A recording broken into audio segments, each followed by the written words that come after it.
How you doing? I'm Callan and this is Slapped Ham. Is something sinister happening in US national parks? Every year more people are added to the already expansive list of missing persons that disappear in US national parks. So what is happening to these innocent hikers?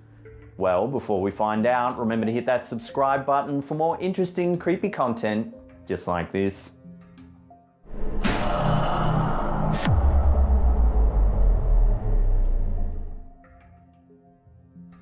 People go missing every day, but it isn't that often that someone goes missing twice.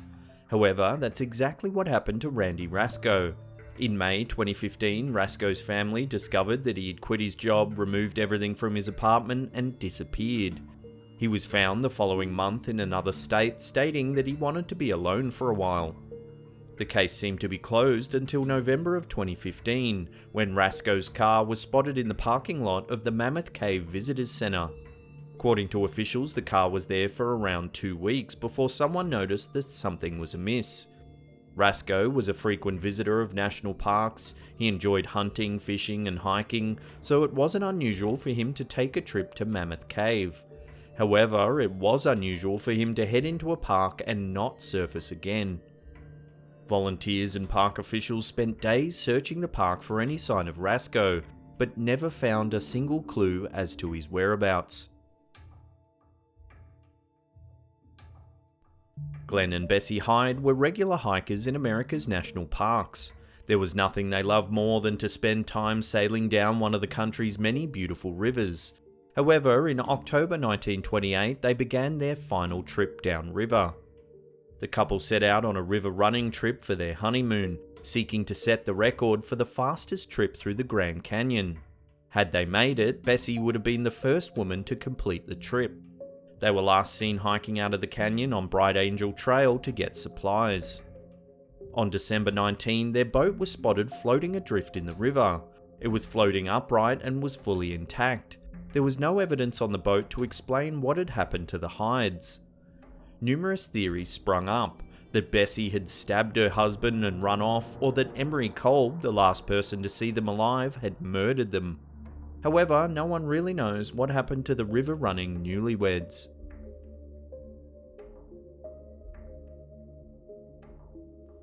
When someone goes missing with no explanation, people will often wildly speculate about what may have happened. This has never been truer than the case of Paula Jean Weldon. Weldon disappeared in 1946 when she went for a hike in Vermont's Long Trail hiking area.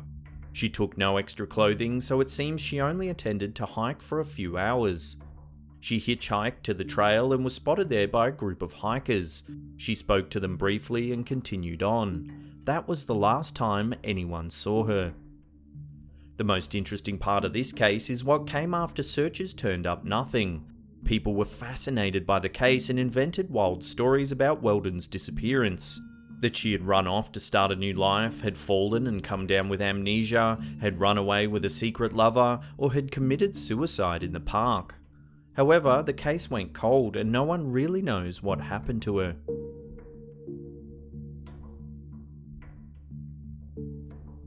In 1997, avid hiker John Devine was supposed to meet a group of other hikers to scale Mount Baldy in Olympic National Forest. However, he never arrived at the designated meeting spot. His family speculated that some tragedy befell him en route to the base of the mountain.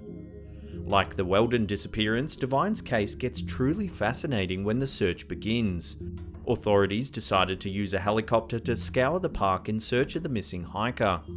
However, tragedy struck again when the helicopter crashed almost immediately after taking off. The crash killed 3 people and injured an additional 5. The search for Devine was called off shortly after when the temperatures in the area began to drop, making it less likely that he would ever be found alive. Yet, after the helicopter crash, many speculated that something or someone didn't want Devine to be found.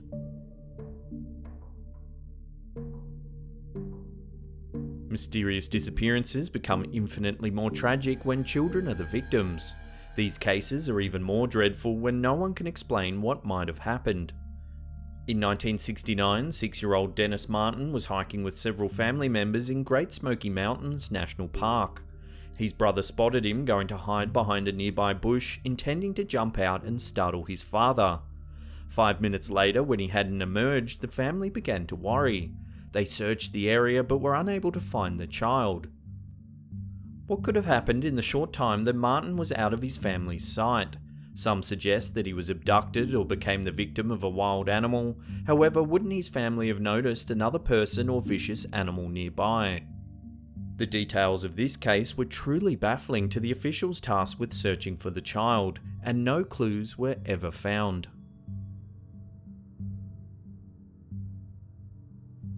Alfred Beilharz is another tragic case of a child gone missing in a national park.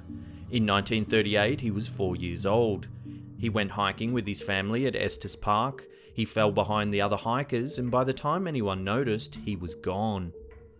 Unlike many of the other cases of missing persons in national parks, this case turned up some unusual clues. Another group of hikers saw a young child that may have been Beilharz in a completely different section of the park, but the child disappeared before authorities could reach him. Searchers also found a bandage in an abandoned cabin similar to the one worn by Beilharz when he disappeared. Finally, 5 months after the disappearance, the child's parents received a ransom note, but it was determined to be a hoax. The case went cold and Beilharz's whereabouts are still unknown.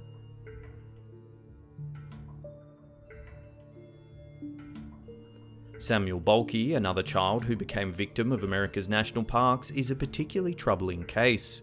That 8-year-old boy who was hiking with his father at Crater Lake in 2006 had a mild form of autism. While hiking, Balke spotted something yellow on a cinder slope. He ran up hoping it was gold and refused to come down. He ran from his father thinking it was a game. Balke disappeared over a hill and his father was unable to locate him. The fact that Balke was on the autism spectrum complicated the search. He was sensitive to bright lights and loud noises, which limited the use of flashlights and whistles. Although Balke's father was no more than 50 feet away when he disappeared, officials were never able to find a trace of the missing boy.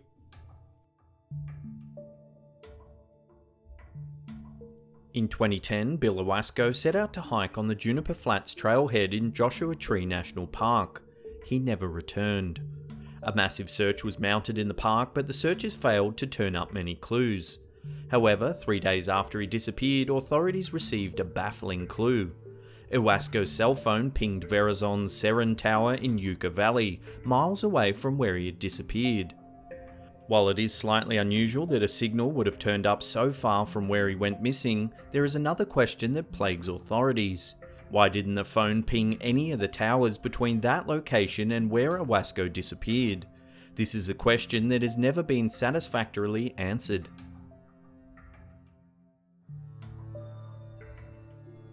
The only thing more frustrating than a person going missing without a trace is a person going missing and leaving behind a clue that only makes the case more puzzling. In 1991, 12-year-old Jared Negretti went on a hike with his Boy Scout troop in San Bernardino National Forest. Someone eventually noticed that Negretti was missing. No one knows how he got separated from the rest of the group. A search was mounted and eventually found a camera that was believed to have belonged to Negretti. The film was developed, providing officials with 12 baffling snapshots that appeared to be close-ups of parts of Negretti's face. No one could explain the photos.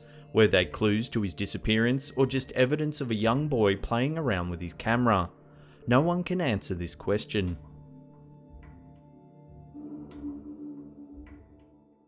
Before we get to that number one spot and take a look at one of the wildest abduction cases to have happened in a national park, remember to hit that subscribe button and turn on channel notifications. That way you'll get updates about all our latest videos.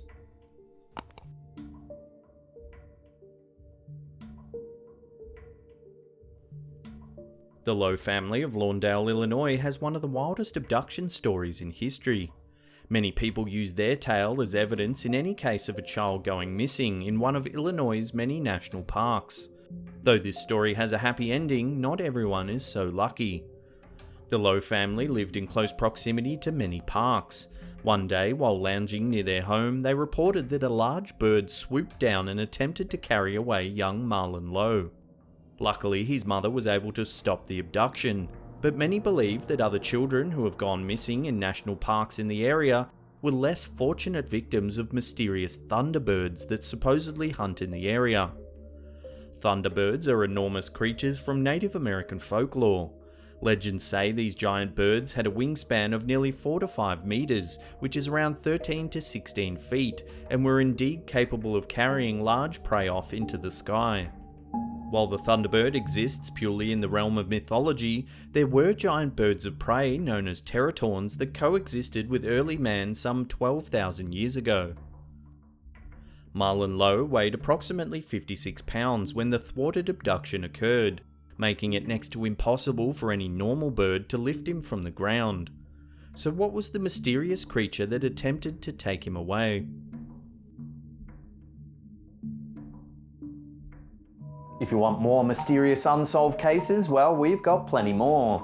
Check out that video there, or there's a playlist there for you to binge on. Leave us a comment down below or hit that thumbs up button.